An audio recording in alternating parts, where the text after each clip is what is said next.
Hey everybody, welcome to a very special episode of GGRC. I'm ArrrCee, and today we're going to be talking about my top 10 games from 2017. That's right, it's Game of the Year 2017, coming a little bit late. I know most everybody else did theirs in December, but there were a few games that I wanted to finish before I actually made this list. So here I have for you my top 10 games that I loved the most this year. You remember last year I did a top 20, and as the years go by, it's getting harder and harder to narrow down a top 10 list. I see a lot of other people's lists, including 12, 15 games, just to throw a few more honorable mentions in there. So we are going to be doing something a little bit different this year than we did before. We're going to stick with a top 10 list here that's traditional. Feels a little bit more prestigious that way. But then after that, we're going to be doing a top 10 honorable mentions. These will be 10 more games that you should probably check out, but they didn't make my personal top 10 list. And then after that, I'm going to be doing the top 10 games that I didn't get to this year, or this past year, that I really wanted to play. So you're going to have 3 videos coming from me for Game of the Year this year, so definitely sit back, relax, grab a soda, grab a snack, and here are my top 10 games of 2017. Coming in at number 10 is Snake Pass. Snake Pass was a game I was looking forward to from the first day that I saw it. You play as a really cute snake partnered with a hummingbird, and you try to slither your way through levels with really interesting controls. When I first started to play it, I thought the controls would just be a gimmick and I'd probably just move on from the game after the first couple levels. However, the further I got, the more I wanted to keep going. And Snake Pass does get challenging too.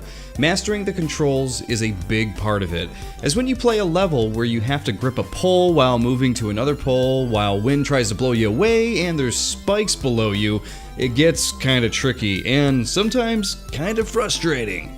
But when you're able to clear an area like that and hit the checkpoint, it really feels like you've accomplished something special. It's a great feeling, and a really great game. At number 9, I have Sonic Mania. When Sonic Mania was first revealed, I was, to be fair, very cautiously optimistic. I wanted it to be good, but what were the chances? It's no secret that Sonic games have been pretty bad the last, 15 years or so? It's been a while, guys. Even when Sega tried to come out with Sonic 4 a few years ago, it looked good, but it just didn't control or feel right. It just wasn't Sonic. Anyway, fast forward to 2017 and here comes Sonic Mania. And not only is it awesome, but the game honestly feels like the true Sonic 4 that we've all been waiting for. It's fast, it's fun, it's creative, there's just so much done right here. Sure, a couple of the bosses feel kinda cheap and a couple of levels seem to drag on a little bit, but the important part is that it feels like the good old school Sonic, but with some great new art, animations, and attitude. Plus there's a mean Bean Machine boss fight in here too. Who doesn't like that? At number 8, I have Bye Bye Box Boy. I know the last few years when a Box Boy game would appear on my Game of the Year list, they would always fall at number 3 for some reason. This is the first year where the game didn't, and coincidentally, it's the 3rd game in the series. Now, this isn't because I dislike the game in any way. No, it's more just the fact that the game is a victim to too many good games releasing this year. I actually really liked Bye Bye Box Boy, about as much as I liked the first 2 games, really. This time, QB is confronted with all kinds of different types of boxes to try and help him solve puzzles. From rocket boxes to bomb boxes, you'll find a ton of different ones, and because of that, the team behind the game have yet again been able to take the Box Boy series to another interesting and awesome place, full of some really enjoyable challenges. Hopefully, we won't actually be saying bye-bye to Box Boy anytime soon. At number 7, I have Splatoon 2.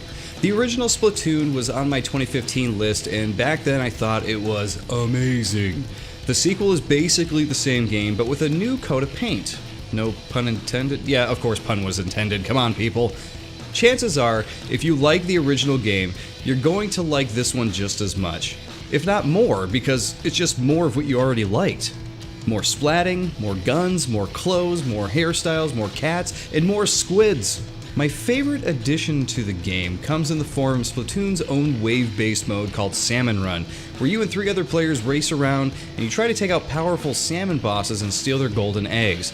It's probably the most fun I had in multiplayer this year, as every match of Salmon Run had me saying, "Just one more match!" With Splatoon 2, Splatoon is just as fun as ever.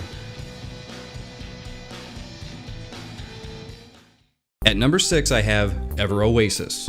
I remember hearing about Oasis during E3 of 2016, and as soon as it was shown, I was pretty interested in it. Then E3 2017 came, and they released the game to little or no fanfare at all. I guarantee that Oasis is going to end up being one of the top 5 sleepers on the 3DS of all time just because it's a damn good game, and no one is talking about it or playing it. So in the game, you play as a little desert person trying to keep their oasis running day by day. You do this by opening up shops for visitors, collecting items for the shopkeepers, and keeping your inhabitants safe from ancient evils that occasionally try to stir up trouble. The game is basically a town management or Animal Crossing type of game, mixed with the stylings of a third-person adventure or Zelda type of game. One minute you're tending to your townfolk, and the next you're 3 layers deep in a dungeon trying to destroy monsters with your crew. The game mixes these different gameplay mechanics together, and it really works to create a charming and fun little game. At number 5, I have Injustice 2. I'm not the biggest comic book fan. I read them from time to time, but you know what? I know a good fighting game when I play it. I really liked the original Injustice game from 2013, and I was really looking forward to checking out Injustice 2. However, it was looking more and more like that wouldn't happen, as the game only released on the Xbox One and PS4, 2 systems that I don't own. However, out of nowhere in early November, it was announced that NetherRealm would be having an online beta for Injustice 2 on PC and then releasing the game about a week later.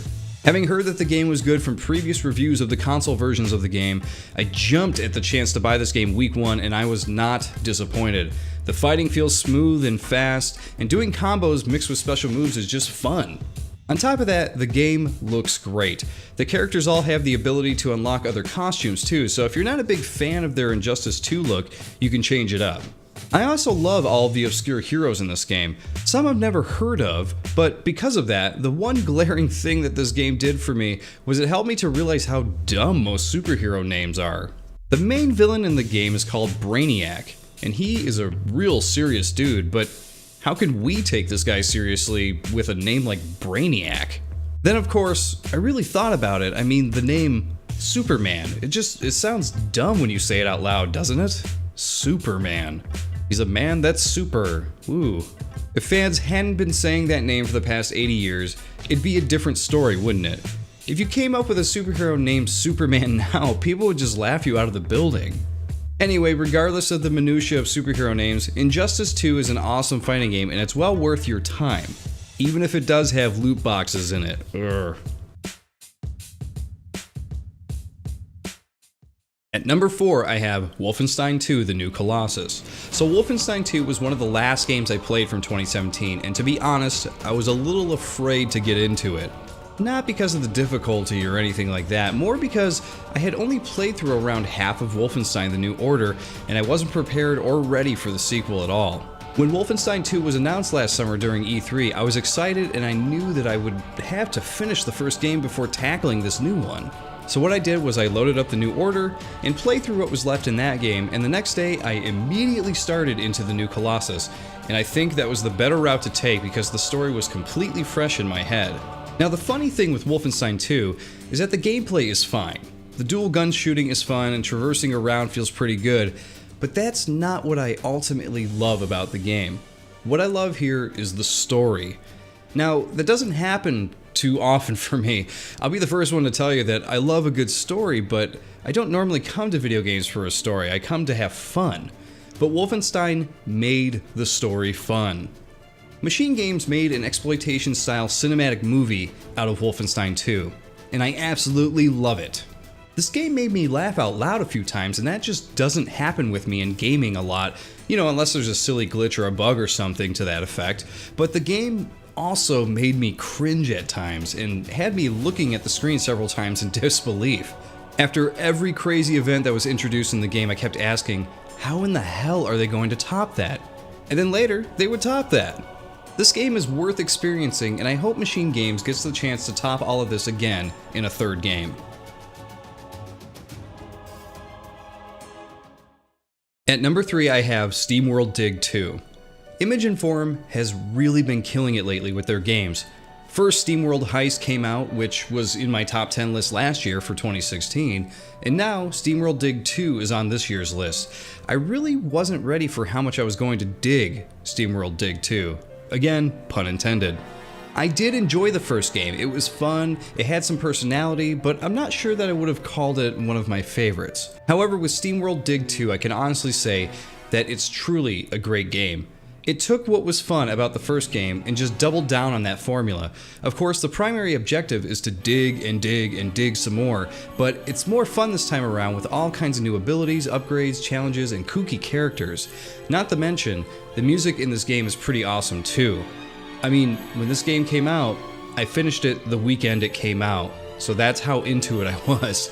So I cannot wait for the next Steamworld game. At number 2, I have Super Mario Odyssey. I'm really surprised that a new Mario game has come out that I'm infatuated with, one that I would argue is one of, if not the best Mario game to ever have come out, and it's not number 1 on my top 10 list. We'll get to the game that beat out Super Mario Odyssey in a moment, but I wanted to express how much I've always loved Mario games and how surprised I am that a game as good as this didn't take the top spot. It's everything you'd love about Mario, but multiplied by 20.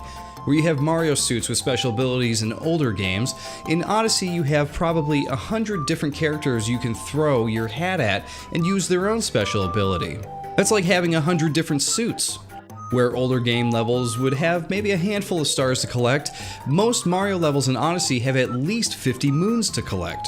And where older Mario games would have secrets and platforming and big levels and fun characters and boss battles, Odyssey takes those things and, well, I think you kind of get the picture. The game also rewards you for exploring and thinking outside the box, as even if you climb something huge or discover a nice hidden area, there's always going to be something there waiting for you to collect or use. There's just so much to discover, so much personality, so much vibrance. I love it. I absolutely love this game, and I will definitely be playing it through again very soon. At number 1, I have The Legend of Zelda: Breath of the Wild. I have always loved the Zelda series, but I have always been a bigger Mario fan. And in the same year as possibly the biggest Mario release ever, I never thought that Zelda would win out over Mario, but here we are. I guess that's what happens when Nintendo releases the biggest Zelda game ever. But I have to be honest, it was a super close decision. But I had to give the top spot to Zelda Breath of the Wild.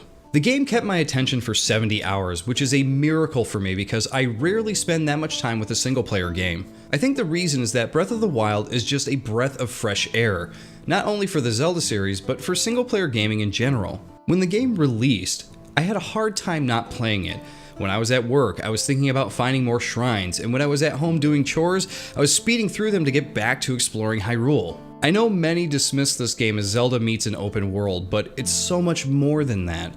This is not only an open world, but a Zelda open world game with all of the flair and polish you'd expect from a Nintendo-developed Zelda game. Besides the open world, the series also received a lot of changes, whether they're innovations or not. I'm looking at you, inventory management and rainy weather. They all add to the experience of the game. Much like Mario Odyssey, it's one of those games that rewards you at almost every corner you explore. It's addicting to uncover the map and find all the shrines littered throughout the world, and while looking for them, you'll stumble into other amazing places and events in Hyrule. For example, within a session, you might climb a hill to find a little Korok and get a seed, right? Then you'd continue climbing that hill and then up a mountain to get into a shrine. So then you go in the shrine, solve it, and when you exit the shrine, you'll see that there's a dragon flying overhead, so you chase the dragon down to find out where he's from and what he's doing, but then that leads you to a new tower to climb to uncover more of the map. But before you can climb, there's enemies to take out who are going to drop loot for you to inspect and see if it's better than what you're actually using, and this goes on and on and on, and the cycle continues, and you'll love every minute of it. When you're playing, the game feels so big and endless, but you don't care because the fun you'll have is endless too. I'm very happy to call Breath of the Wild my #1 game for 2017, as it's one of the best experiences I've ever had in any game. Well, there you go, everybody. There's my top 10 for 2017. A lot of great games. Like I said, it's getting harder and harder to whittle these down to 10 games, isn't it? I can't imagine what it's going to be like for 2018, considering like the types of games that are coming out, you know? I don't know if any of you expected Zelda to be my #1. I kind of knew it from the moment I started the game.